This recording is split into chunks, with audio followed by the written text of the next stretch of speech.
Visite des locaux flambant neufs de l'Office public de l'habitat du Cher et de la Maison de justice et du droit dans la cité Cellier, qui ont tous deux bénéficié du PRU1, le plan de rénovation urbaine. Tel était le programme de la journée de Myriam El Khomri, lundi 1er juin. La secrétaire d'État chargée de la politique de la ville s'est rendue à Vierzon, suite à l'invitation, fin 2014, de Nicolas Sansu, député maire de la ville.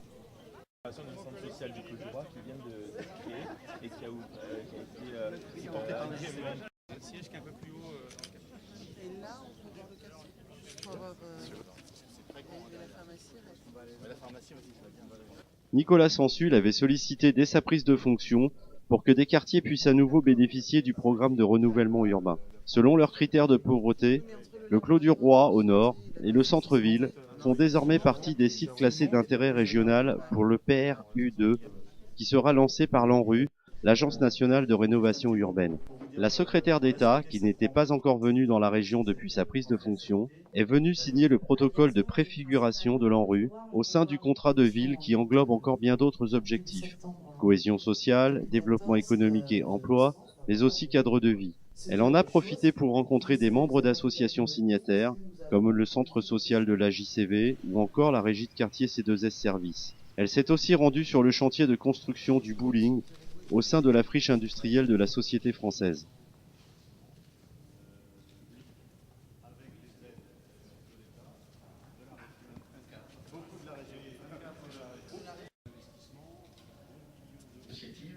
Et donc pour ce qui concerne le PRU numéro 2, qui est celui qu'on aura l'occasion de mettre en œuvre dès cette fin d'année pour qu'il monte en puissance en 2016, 2017, 2018, 2019, 2020, 2021, on va dire ça à peu près, c'est un nouveau périmètre puisque...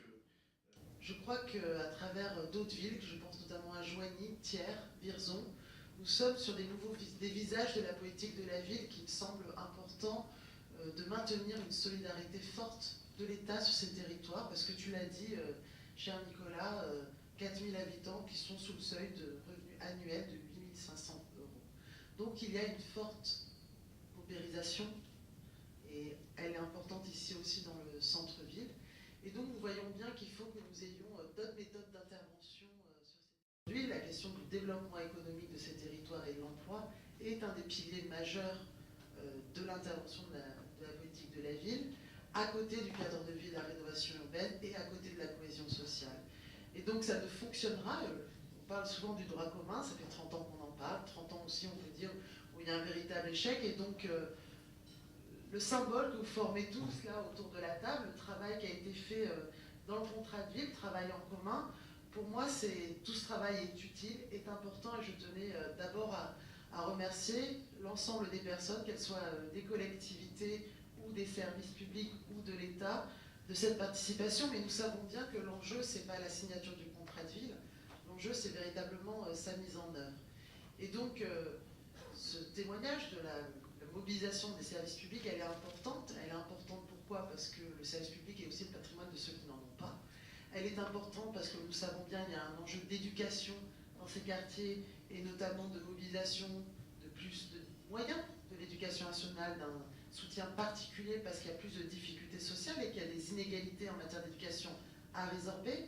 Il en va de même des inégalités en matière de santé, et l'enjeu de la présence de l'ARS et son travail, je sais le bon travail que vous avez pu mener en commun, est un élément déterminant. À côté de ça, nous avons un vrai potentiel. Nous sommes à 1h30 de Paris, donc nous voyons bien que nous avons aussi l'occasion, à travers ce que nous pouvons mobiliser chacun dans notre champ, et je remercie les chambres consulaires d'être là aussi. Il faut que nous arrivions à faire aussi des entreprises, des clubs des entreprises même qui sont situées à Paris, essayer de créer des ponts justement pour que nous arrivions à mettre en place une sorte d'écosystème entre les acteurs de la formation, les acteurs de l'emploi et les acteurs du monde de l'entreprise. Ça va aller. Nous trois, on passe on se fait voilà. Myriam El Khomri se contentera de ce déplacement dans le Cher. Elle signera un nouveau contrat de ville à Blois début juillet.